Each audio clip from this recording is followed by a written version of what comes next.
about what he thinks the 10 biggest stories. I think there's 10. Yes, it's 10 for the offseason will be, and the number one, or at least I don't know if these are in order of importance. They aren't to us, but the first one I see here is that.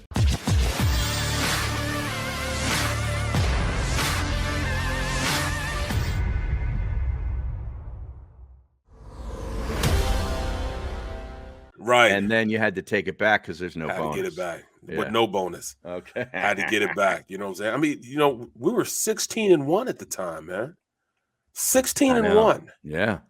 We were feeling ourselves. 16-1 going into this championship game. The team that we were about to play, we just spanked them in like week 7, week 8, around there. It was Halloween Day. That's right. Yeah. Halloween Day. And in that episode, didn't Brady say that they kicked our ass? Yeah. Yeah. He did it, and they were sick. They had the flu and everything. They weren't feeling up to it. Right. They booked the hotel because they had to get here a day earlier. So they were in a trash hotel. That was back when the flu was the flu. Yeah. You know what I'm saying? Those were the good old days. That's when you just had some aches and pains and sneezing a little bit. Yeah. But they came out, man, and they made us like it, man. They stopped our running game. I don't know how they did it, but they stopped our running game, and we just had a bad game, and we were going back and forth. But I think that's the beginning. That's the start of when we when Spygate really came into being, because I can remember running out on the field and they were calling the plays before we even got the plays. Mm-hmm. So I'm like, oh, how do they know this? And that's if you heard what they were saying. They were like, we watched a lot of film. We knew what was going to happen. We knew, like, if these 3 guys moved at the same time, I know they were going to do this. I had to check out of it to go to this. Mm-hmm. That's when all that stuff started, because they had great intel. Right. From taping practices. Right. Of teams during certain situational football. Right, different personnel groupings and stuff, and pre-snap motions and all that kind of stuff. Yeah, stuff they hadn't showed. They hadn't showed in the regular season. Yeah. But Belichick tells him about something that they hadn't done. And if you see these 3 guys move at the same time, this is going to happen. You're going to have to get us out of this. Right. How does he know that?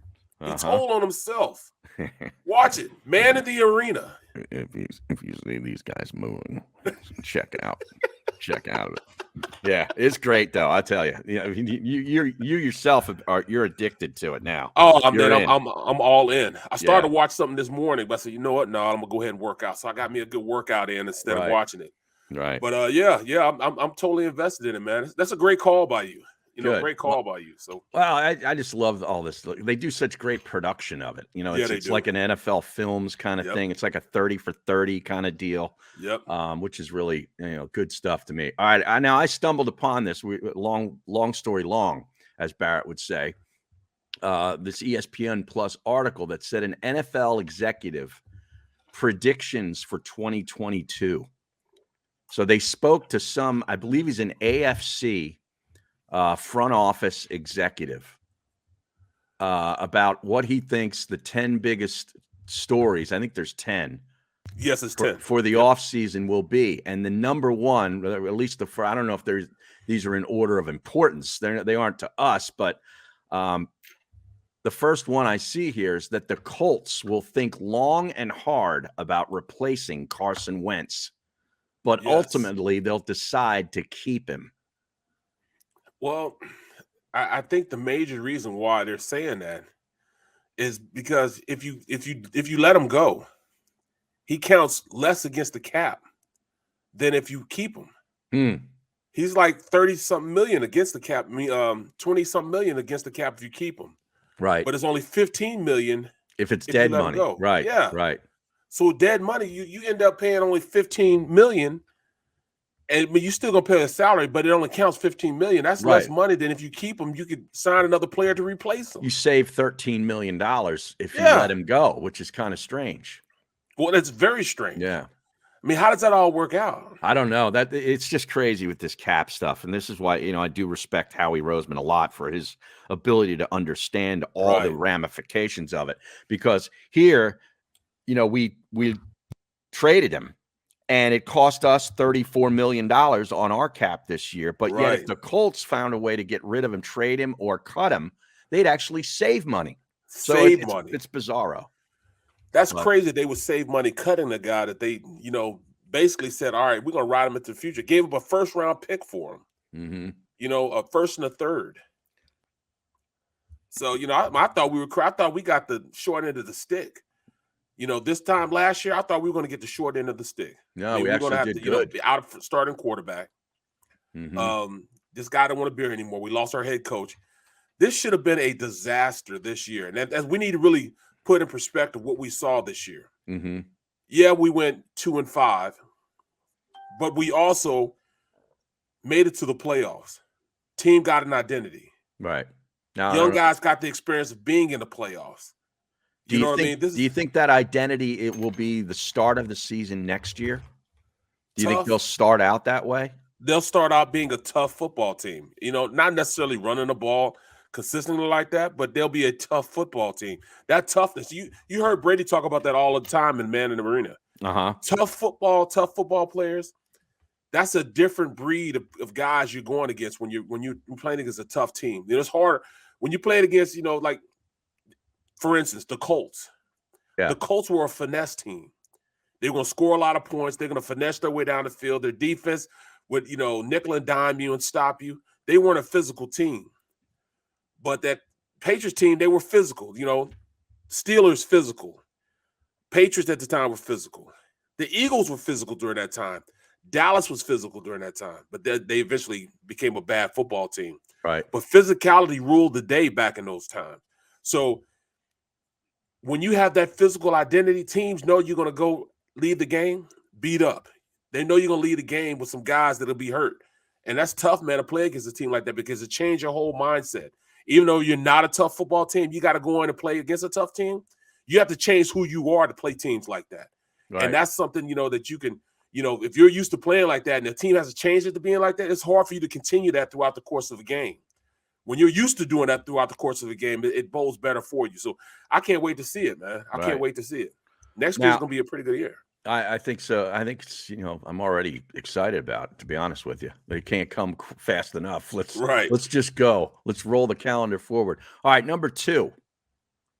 The Eagles will shop for a new quarterback in 2022, Barrett. That goes without saying. We all know it.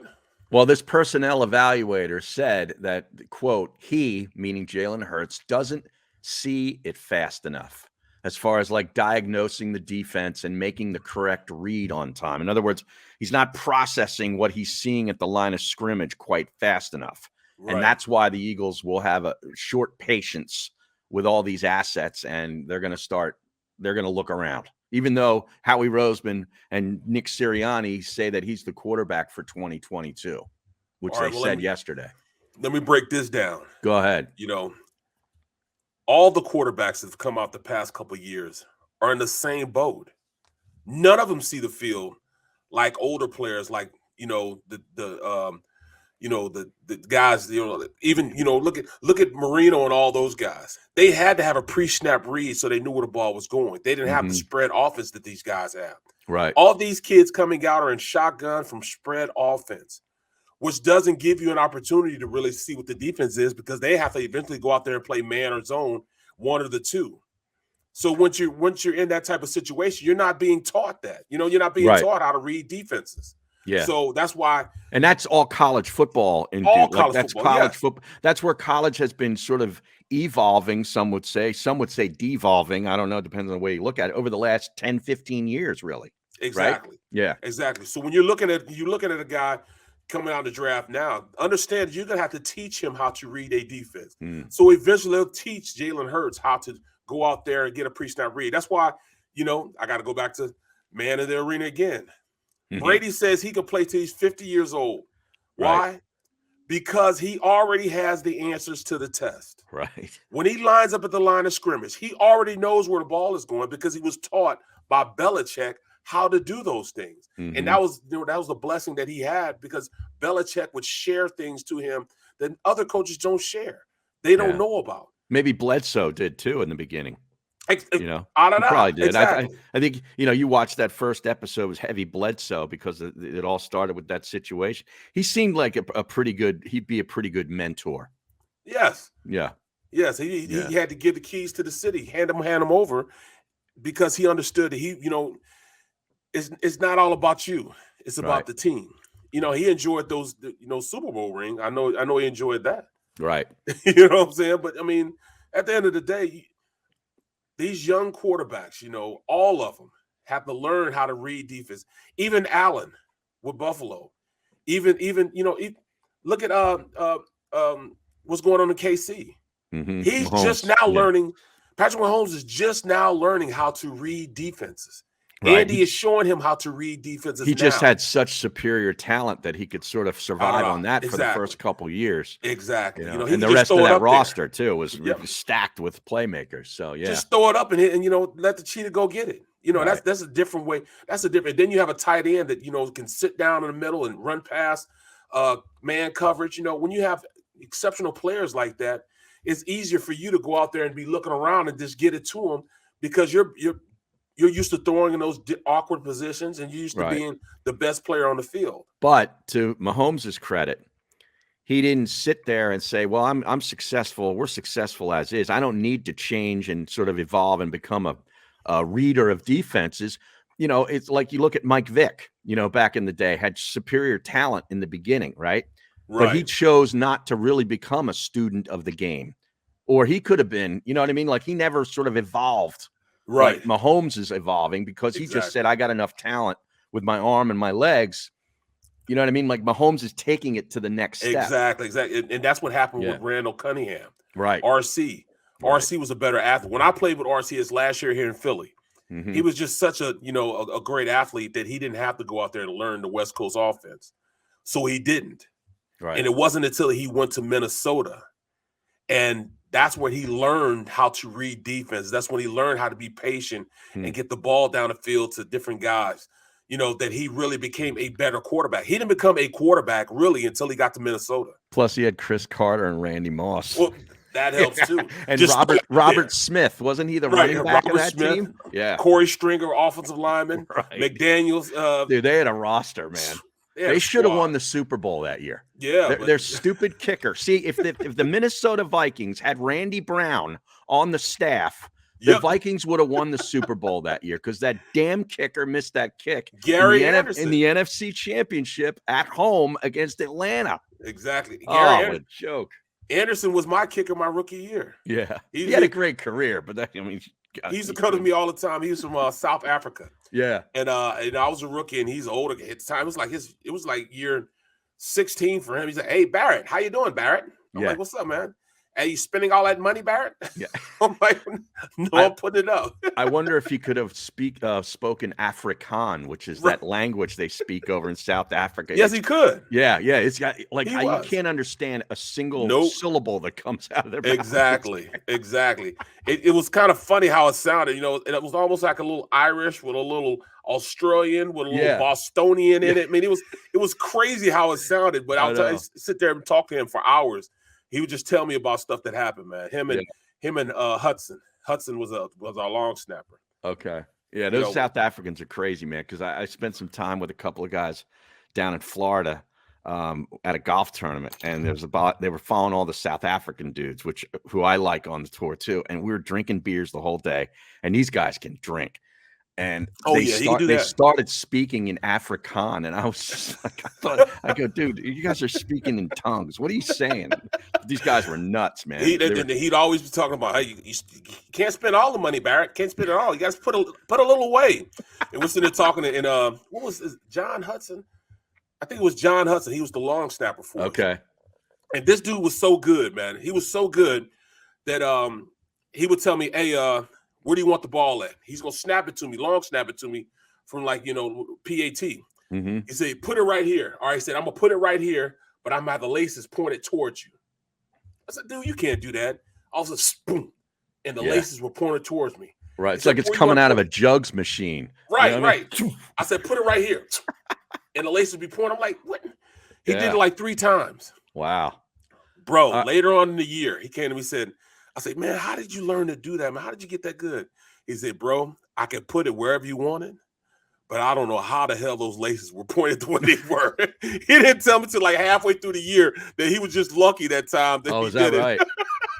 That's funny. Now I'm looking at the stream here. I see something from Colin Berger saying that you and I should do a fishing show That'd be amazing. with D Gunn. They should do a fishing show with Barrett and D Gunn. Oh, I guess I'm not involved in this. That's okay. They should do a fishing show with Barrett and D Gunn. Call it Men at the Marina, not Man in the Arena, but Men at the Marina. That would be perfect, man. Like and your captain checked in. Yeah, he checked in. He said, T Fortuna goes, I guess Harry's going to have to start fishing. I'll see it now. I'd start fishing. That's all right. You would love fishing, man. Oh, yeah. You would love fish. It's your flow, man. You out there jigging, man. I mean, I just get zoned in. Just zoned in. Bam. I just zoned in and just fish, man. We fish for hours and hours. And it seemed like it goes by like this. The only thing, when we're on our way out to where we're fishing at, bro, I take a nap as soon as we get out the dock, I'm asleep. And all he does is just take pictures of me while I'm asleep, man. I'm like, bro, Captain, leave me alone, man. I am just dead. I'm gone. I'm asleep. And then on our way back, I'm asleep on the way back, man.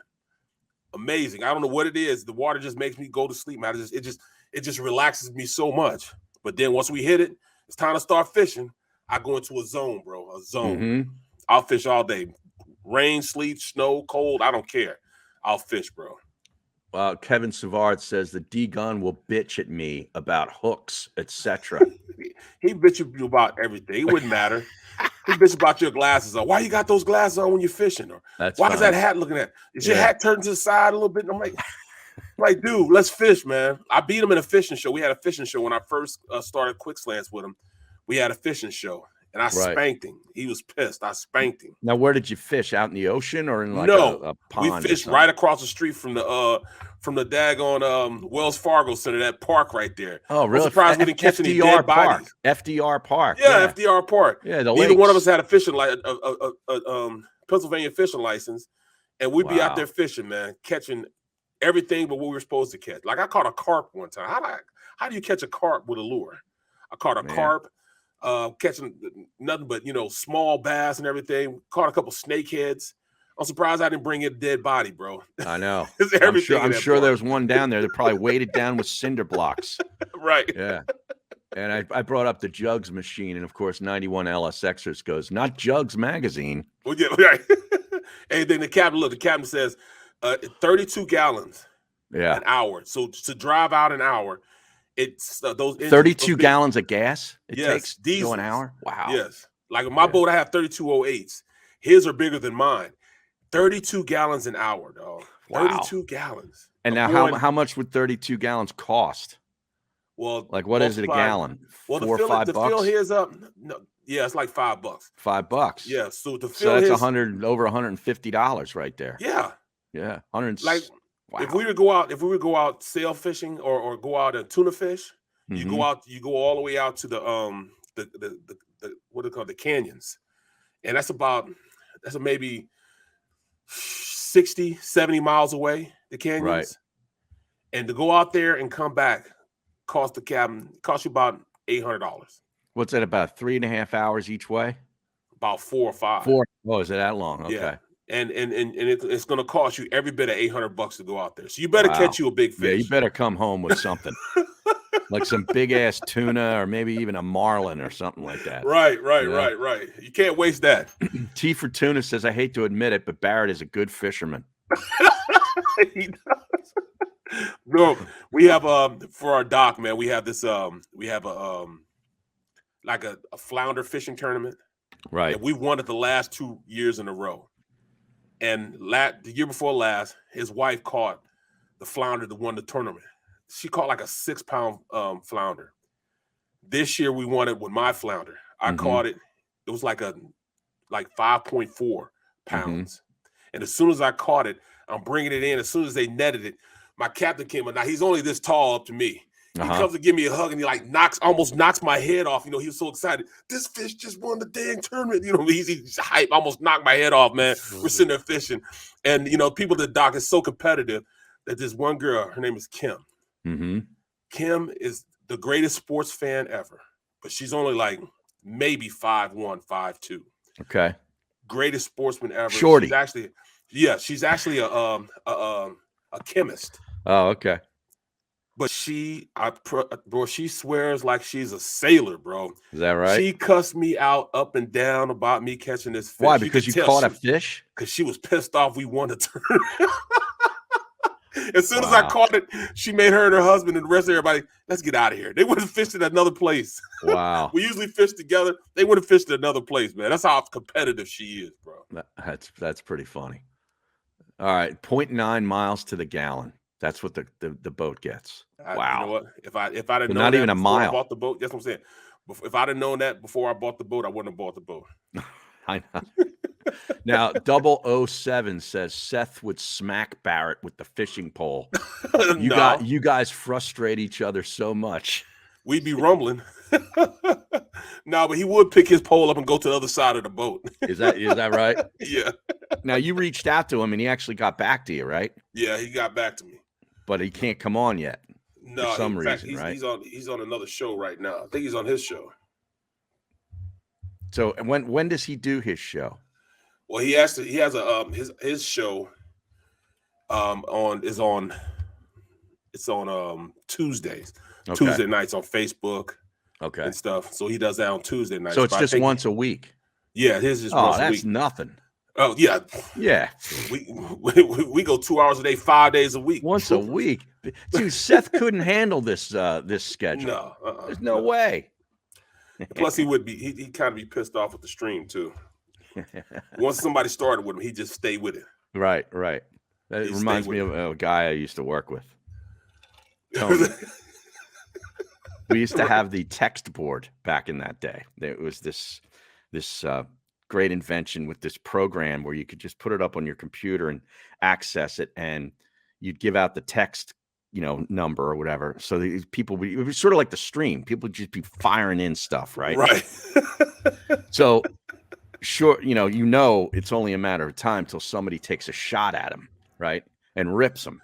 And once he saw that, I'm like, I could see it too. I'm like, oh God, I wish I could just hide it, like just get rid of it, but I couldn't because I knew he was going to see it in 3, 2, 1. Here we go. Boom. He said, "Oh, so and so's ripping me on the text board," and then that became the whole show. Was just him bitching about getting ripped. Oh, well, Harry, what does he know? I mean, Harry, what?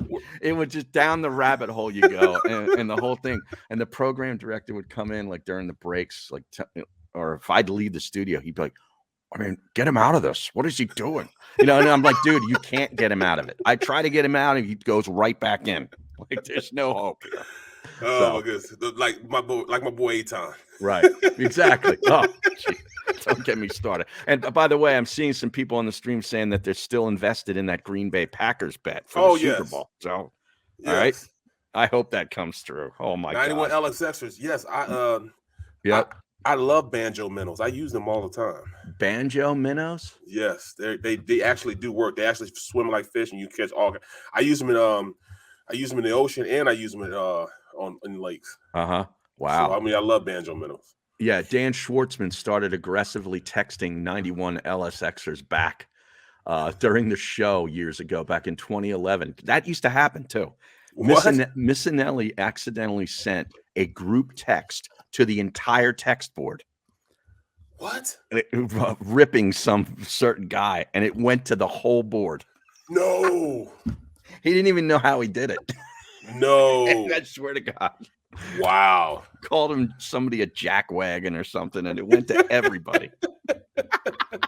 Anyway, we're late for a break. We got to take a break. We'll be back in 3. We'll get back into this NFL executives predictions list, and we got Randy Brown coming up at 12.